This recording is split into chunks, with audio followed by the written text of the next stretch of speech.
नमस्कार दर्शकों, एक बार फिर से आप सभी का आपके अपने चैनल पर स्वागत है। बिहार के 4 सीटों पर उपचुनाव समाप्त हो गए। ये उपचुनाव बेहद महत्वपूर्ण थे। साल 2025 के विधानसभा चुनाव को लेकर इसे देखा जा रहा है। इस चुनाव के दरमियान आपने देखा कई तरह के विवाद भी सामने आए। अलग-अलग विधानसभा सीटों के लिए प्रत्याशी चयन में भी कई तरह के प्रश्न खड़े हुए। खासतौर पे प्रशांत किशोर की पार्टी जनसुराज की तरफ से उम्मीदवार तक बदल दिए गए। प्रशांत किशोर दावा कर रहे हैं कि 23 नवंबर को यानी कि आज से 10 दिन बाद जब इन 4 सीटों पर रिजल्ट आएगा तो चौंकाने वाला रिजल्ट आएगा। आज अभी-अभी चुनाव समाप्त हुए हैं और चुनाव समाप्ति के बाद अब हर तरफ ये लोग नजर दौड़ाए बैठे हुए हैं कि किसकी जीत हो रही है, कौन यहाँ पर जीत रहा है, कौन हार रहा है। शाम 7 बजे तक सभी चारों विधानसभा के उपचुनाव सीट पर चुनाव हुए हैं और वहां की प्रतिशत बता दें अगर चारों की तो 36% के आस माफ कीजिएगा 52.36% के आसपास वोटिंग पड़े हैं इन 4 सीटों पर। अलग-अलग सीटों के भी कुछ प्रतिशत आए हैं। इसके अलावा आपको बताएं कि कुल मिलाकर के जो मामला रहा, वो मामला अब किस तरफ टर्न हो रहा है, इसको लेकर के हम चर्चा करेंगे। हमारे साथ बिहार के पत्रकार हैं सागर कुमार और इन 4 सीटों पर बेहद पैनी नज़र इन्होंने दौड़ा के रखी थी और इस पर इनकी क्या राय है, कौन जीत रहा है, कौन हार रहा है, इस पर चर्चा करेंगे। सागर जी बहुत-बहुत स्वागत है आपका हमारे चैनल पे। जी, बहुत धन्यवाद रत्नेश भाई। तरारी सीट से हम शुरू करते हैं जहां पर आपको बताएं कि तरारी में जो उम्मीदवार थे हुँ, उनकी अगर चर्चा की जाए तो तरारी में विशाल प्रशांत यहाँ पे हुँ, एनडीए से बीजेपी से हैं हुँ, और महागठबंधन से राजू यादव हैं, माले से हैं, हुँ, जेएसपी से किरण सिंह हैं। हुँ। तो इन सीट पर आपको क्या लग रहा है, कौन किसका पलड़ा भारी है, कौन जीत रहा है, कौन हार रहा है? देखिए रत्नेश, पहले तो आपके तमाम दर्शकों को बहुत-बहुत स्वागत है। जी। और मैं ये बता दूँ कि देखिए आपने अपने इंट्रो में ही सारी बातें लगभग-लगभग बताई और आपने ये बात बताई कि रिज़ल्ट जो होंगे वो चौंकाने वाले होंगे।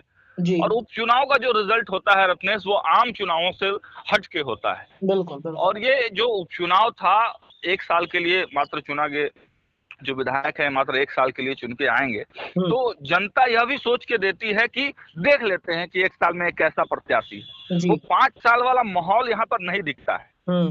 लेकिन जी यहाँ पर जी। सिचुएशन अलग इसलिए था रत्नेश, क्योंकि हम्म।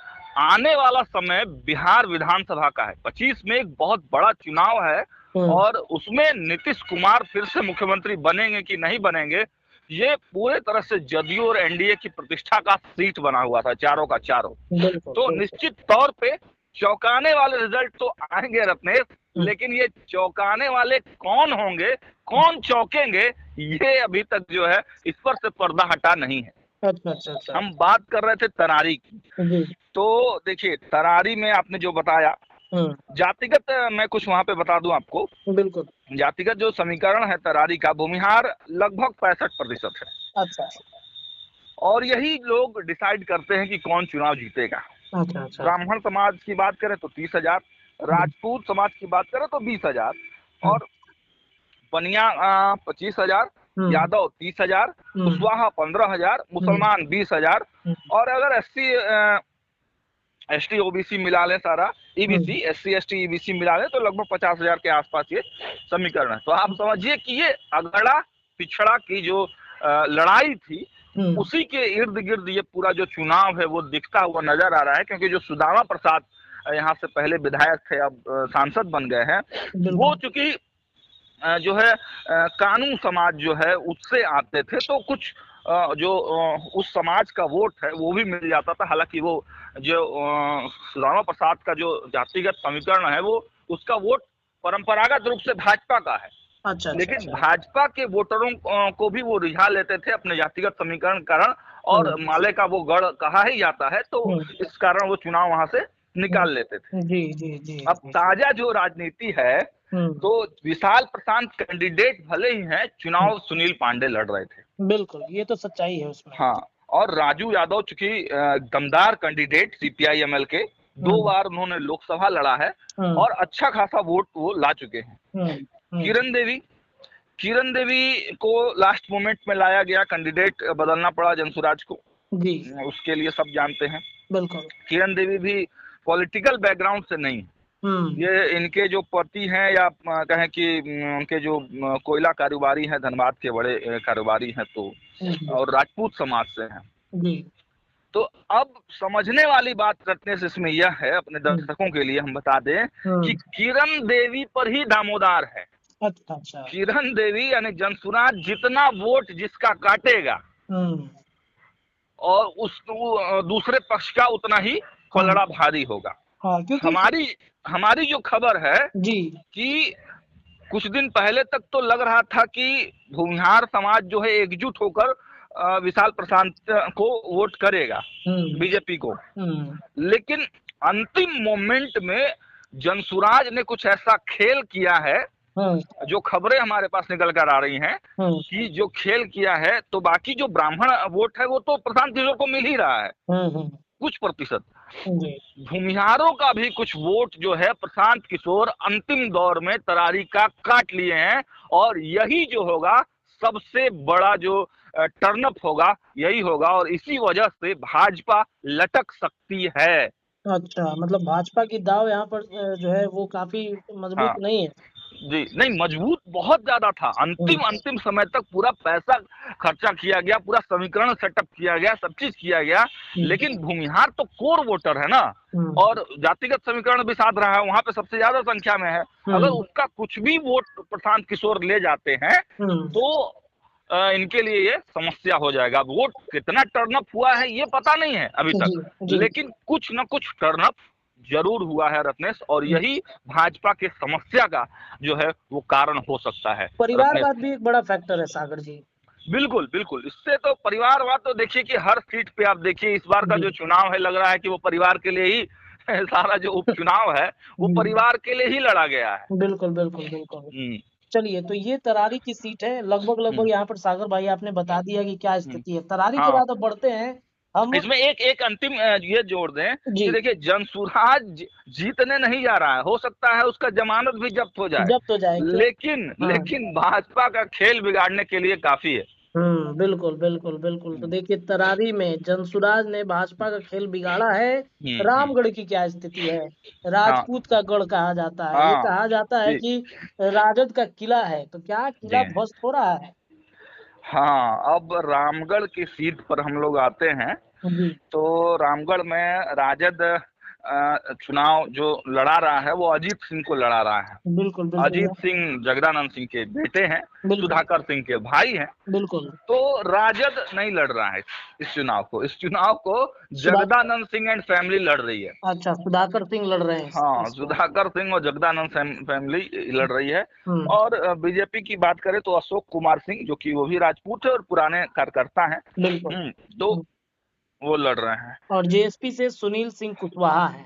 हाँ, जेएसपी से सुनील सिंह कुशवाहा हैं, और बसपा से कैंडिडेट हैं, नाम मुझे फिलहाल याद नहीं आ रहा है, लेकिन अंबिका यादव के भतीजे हैं। बिल्कुल बिल्कुल, अंबिका यादव के भतीजे हैं। और मैं इसलिए बसपा का नाम ले रहा हूँ, बाकी सीटों पे नहीं लूंगा, क्योंकि यहाँ पर जो है ना, आपको इसके पहले एक जातिगत समीकरण भी मैं बता दूं। बताइए बताइए। एससी दलित 24%, लगभग 65,000 वोट, मुसलमान 8.5%, लगभग 24,000, राजपूत का 70,000 वोट।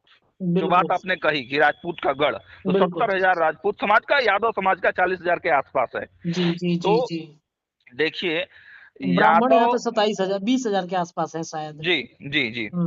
तो देखिए, यादव कोर वोट आरजेडी का 40,000, और राजपूत कैंडिडेट खड़े हो। देखिए, राजपूत यूपी से सटा हुआ है, ये रामगढ़ का एरिया जो है पास में ही आपको मुगलसराय चंदौली पड़ता है, फिर बनारस पड़ता है। बिल्कुल बिल्कुल। तो देखिए, उत्तर प्रदेश के और बॉर्डर के जो राजपूत समाज के लोग हैं ना, वो पार्टीगत थोड़ा सा कम देखते हैं, वो जातिगत ज्यादा जाते हैं। वो देखते हैं कि मेरे कास्ट का कैंडिडेट कौन है और कौन सा कैंडिडेट जीत रहा है। अब देखिए ना, पवन सिंह, एक इकलौता पवन सिंह शाहाबाद एरिया में बीजेपी को कितना डिस्टर्ब किया आपने। बिल्कुल बिल्कुल, सच्चाई है। केवल राजपूत समाज जब एकजुट हो गया तो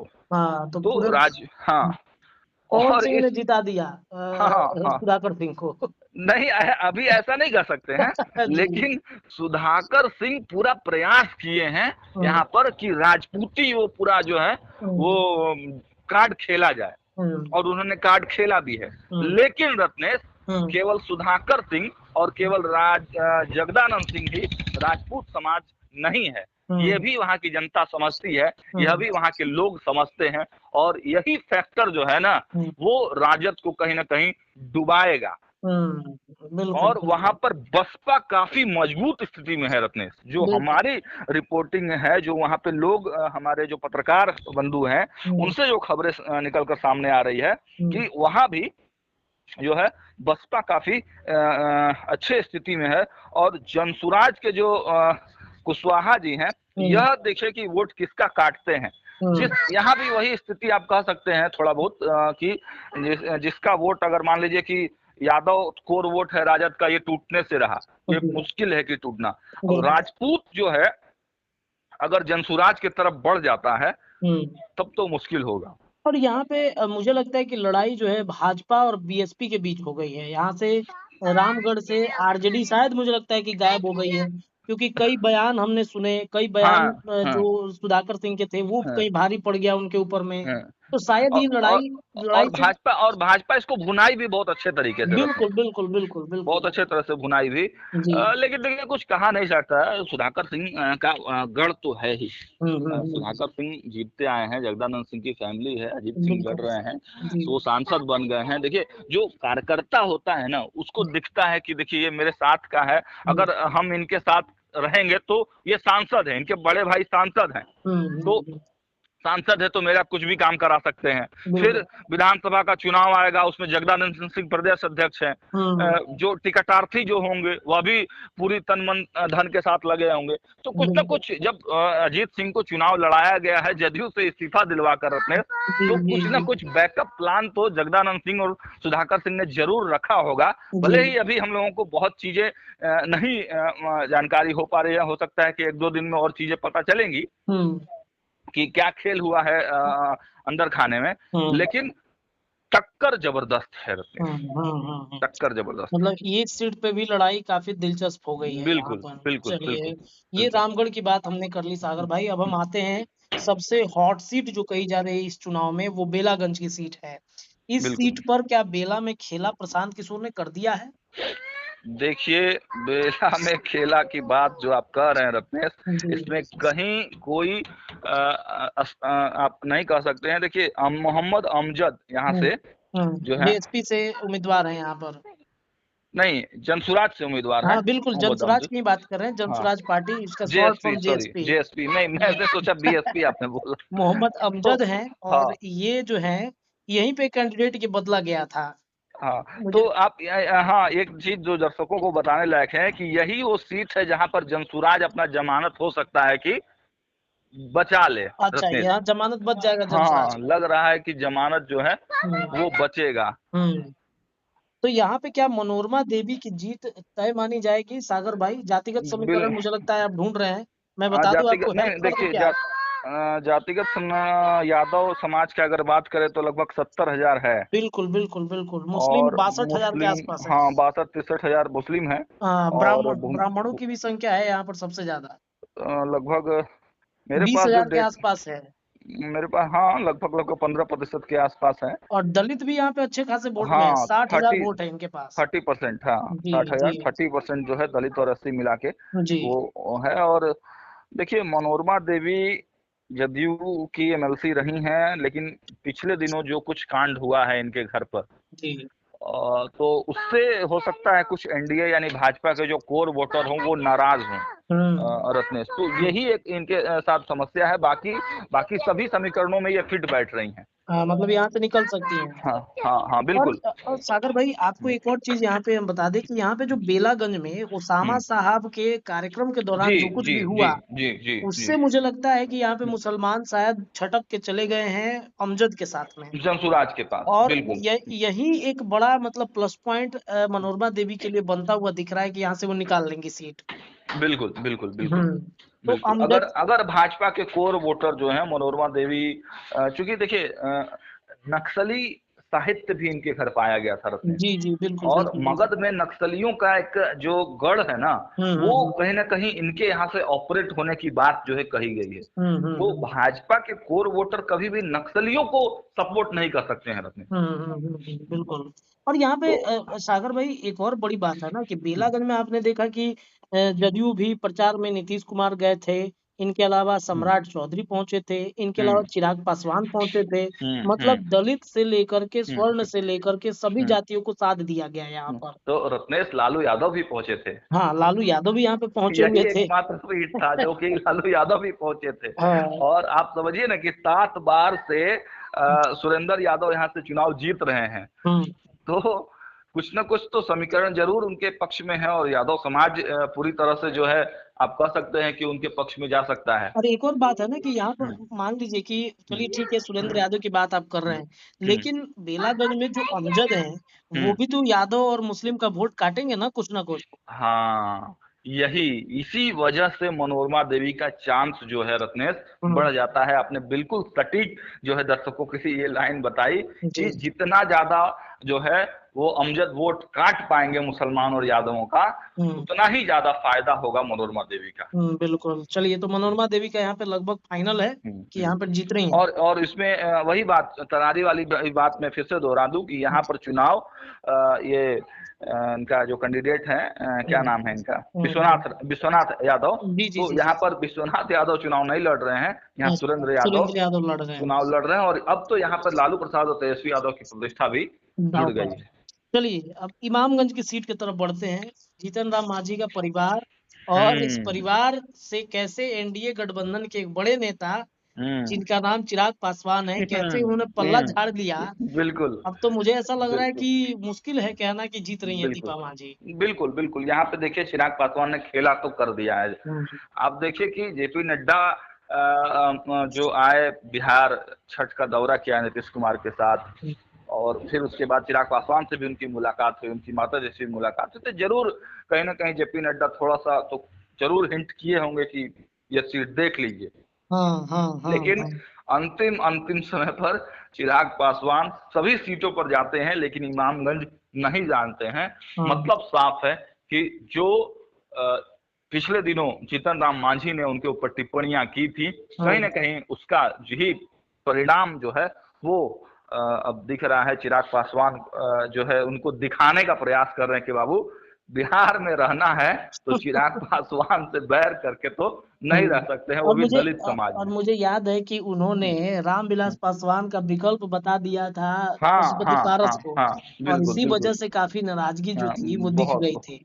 बहुत नाराजगी थी, बहुत हाँ, नाराजगी थी। तो और मुझे चिराग लगता है कि पास इमामगंज की सीट पे बहुत ज़्यादा चर्चा करने की ज़रूरत नहीं है, लगभग हाँ, तय है कि यहाँ से कौन निकल रहा है। बिल्कुल। यहाँ से देखिए जो है रोशन मांझी जो है राजद के कैंडिडेट, तो वो अच्छे स्थिति में रहेंगे हुँ, अगर पासवानों ने खेल नहीं किया होगा। हुँ, हम्म, अगर पासवान पासवानों ने नहीं खेल किया होगा तब भले ही दीपा मांझी थोड़ा बहुत टक्कर दे पाएंगी। अगर लेकिन पासवान, हाँ, एक और बड़ी बात है ना सागर कि हम्म, यहाँ पर लौकुश समीकरण भी है। नीतीश हम्म, की वजह से नौ हम्म, लौकुश समीकरण शायद मांझी की साख जो है वो बचा हम्म। ले। मांझी की लाज बचा ले इमामगंज में। हाँ, ये देखिए पासवान समाज लगभग यहाँ पर 25,000 है, हुँ, आपको बताते चले रत्नेश। जी। और मांझी समाज की बात करें तो 40,000 के लगभग है। हुँ, मुसलमान 15%, यादव 13%, एससी 38%, और फॉरवर्ड भी यहाँ पे लगभग 10% है। अंतिम हुँ, अंतिम में फॉरवर्डों को रिझाने का भी प्रयास खूब हुआ है इस हुँ, सीट पे। हुँ, तो देखिए यहाँ पे त्रिकोणात्मक है, आकलन कुछ भी किया नहीं जा सकता है। लेकिन दीपा मांझी कहीं ना कहीं कमजोर जरूर साबित हुई है अंतिम अंतिम तक अपने। ये जो लास्ट अपडेट तो यही आ पा रहा हुँ, है दीपा मांझी। और रोशन मांझी कहीं ना कहीं अच्छे स्थिति में है, क्योंकि पासवान का वोट जो है ना जितेंद्र मांझी काट ले रहे हैं। हुँ, बिल्कुल, बिल्कुल। पासवान समाज का वोट जरूर जितेंद्र पासवान जो जनसुराज की कैंडिडेट है वो कहीं ना कहीं काट ले रहे हैं, और इसी वजह से जो है दीपा मांझी को दिक्कत हो रहा है रत्नेश। जी, चलिए बहुत शुक्रिया। देखिए दर्शकों 4 सीटें, 4 में से 1 लगभग एनडीए के खाते में हम्म, और 1 से 2 सीटें एनडीए खाते में, बाकी 2 सीटों पर आरजेडी, महागठबंधन और जनसुराज जो है इन सीटों पर सबसे ज़्यादा बेलागंज में लीड में है। तो ये हम्म, प्रशांत किशोर के लिए भी एक बड़ी जीत हो सकती है। 2025 चुनाव से नहीं, पहले हमारे एक साथ। एक सवाल हम आपसे भी पूछना चाहेंगे प्रत्येश, कि आप बिल्कुल भी बिल्कुल। लगातार फील्ड में रहे हैं। जी जी जी। जनसुराज को आप कैसे देखते हैं इस उपचुनाव में? उम्मीदवारों को लाकर क्या प्रशांत किशोर की ये स्ट्रेटेजिक भूल है, या फिर अपने आप को स्थापित करने के लिए, एक अनुभव प्राप्त करने के लिए कि प्रशांत किशोर ने यहाँ पे अपना जो काम किया उसमें कहीं ना कहीं वो सफल हो पाए हैं? आपको क्या लगता है भविष्य क्या है 2025 में देखिए, आपके मुझे हिसाब से? मुझे ऐसा लगता है कि प्रशांत किशोर शुरुआती दौर में जब हम लोगों ने उनकी पदयात्रा देखी, जब हम लोगों हम्म ने बहुत सारे उनकी स्ट्रेटजी देखी, तो ऐसा हम्म लगा कि वो सिर्फ एक मैनेजमेंट के तौर पे ही बिहार में रह हम्म जाएंगे। हम्म लेकिन जैसे ही उन्होंने हम्म पटना के वीसी मिलर ग्राउंड में 2 अक्टूबर को ऐलान किया कि 4 सीटों पर लड़ेंगे, तब हम्म भी लोगों को विश्वास नहीं हुआ कि शायद वो भाग जाएंगे, उनको मतलब बिल्कुल। ये नहीं होगा। लेकिन लोगों ने जैसे उन कैंडिडेट का चुनाव उन्होंने किया, कैंडिडेट हम्म बदला भी, तब भी लोगों हम्म को लगा कि अरे बताइए, कैंडिडेट चुनने में वो हम्म इतनी बड़ी गलती कर रहे हैं 4 सीटों पर, तो हम्म 243 पर कैसे करेंगे। हम्म लेकिन जो कैंडिडेट उन्होंने चुनाव किया, उसके बाद जो ताकत उन्होंने दिखाई है इस चुनाव में, मुझे ऐसा लगता है कि 2025 में तो एक बड़े फैक्टर बनेंगे। बिल्कुल। प्रशांत किशोर बहुत बड़े बिल्कुल। फैक्टर बन करके उभरेंगे। हम्म और मुझे लगता है कि अगर सीरियसली उन्होंने 243 सीटों पर उतार दिया बिना किसी गठबंधन के, तो कुछ हम्म सीटों पर तो एनडीए के साथ साथ हम्म जो महागठबंधन है उसको तो हम्म डैमेज कर ही देंगे वो, खेल बिगाड़ जरूर खेल सकते हैं। बिगाड़ देंगे। और हाँ मुझे लगता है कि अगर नहीं भी वो जीतते हैं, तो हाँ चिराग पासवान वाली स्थिति तो वो जरूर कर देंगे। हाँ और बिल्कुल। सीधा सीधा उनका जो मतलब हम्म टारगेट है बिहार हम्म में, वो हम्म जनता दल यूनाइटेड और महागठबंधन में आरजेडी है। तो इस बिल्कुल बार जो बिल्कुल नीतीश कुमार को लग रहा है कि नंबर 1 हम बन जाएंगे, मुझे हम्म। ऐसा लगता है कि तीसरे नंबर पर फिर नीतीश कुमार ना आ जाए। और अभी उपचुनाव में क्या देखते हैं आप, कितना? देखिए, उपचुनाव में जो अब बातें चल रही हैं, आपने भी कहा हम्म कि भाई एक सीट पर बेलागंज में मुझे भी ऐसा लग रहा है कि लीड ले रही है हम्म जनसुराज पार्टी। बाकी लीड तो नहीं ले रही है, वहां पे अपना जो प्रतिष्ठा बचा है, ले, हाँ प्रतिष्ठा प्रतिष्ठा है, है, बचा वो लेगा। बचा लेगी। वो हाँ जमानत जो आपने कहा कि जमानत हाँ बच जाएगा जमानत जो प्रशांत है। किशोर का, वो जी। जमानत शायद बच जाएगा। और देखिए, इसमें एक और बड़ी बात हम आपको जोड़ देते हैं सागर हम्म भाई, कि जो हम्म एक लेटर आरजेडी का वायरल हो रहा था, आपने बिल्कुल देखा होगा, बिल्कुल बिल्कुल। वो एक और खुलासा हम अभी सभी दर्शकों के लिए कर देते हैं कि वो हम्म दरअसल प्रशांत किशोर का मैनेजमेंट था। इस प्रशांत हम्म किशोर के मैनेजमेंट के वजह से इस लेटर पर कहीं ना हम्म कहीं आरजेडी के अंदर थोड़ी सी नाराजगी होगी, और अंत समय में जो हम्म खेला उन्होंने किया है, इससे हम्म वो भी कहीं ना कहीं डैमेज होंगे। तो प्रशांत किशोर बेशक उनकी पार्टी इस बार ताकत दिखाएगी, और ये चिंताजनक है चलिए। नीतीश कुमार के लिए भी, आरजेडी के लिए भी। ठीक। बहुत बहुत शुक्रिया सागर भाई तमाम अपडेट देने के लिए। सागर भाई से हम लगातार दर्शकों जुड़ेंगे। आपको ये एनालिसिस कैसा लगा 4 सीटों पर, आप अपनी राय कमेंट में रख सकते हैं। अपने चैनल को सब्सक्राइब जरूर कर लीजिएगा। बहुत बहुत धन्यवाद।